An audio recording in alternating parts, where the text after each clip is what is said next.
Magandang araw po mga crayfish lovers, farmers, hobbyists, and cravers.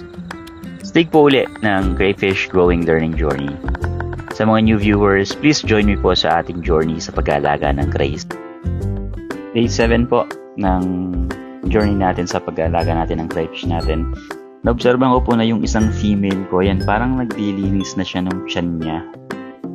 May napanood kasi akong video before na sinasabi na once na ginagawa nila to, in preparation na sila to lay eggs. Totoo po ba yung napanood ko na yun? Paki-comment na lang po kung totoo. Tapos ayan, so hopefully in the next coming days or weeks po, makakita na tayo ng eggs. Yun lamang po. Salamat!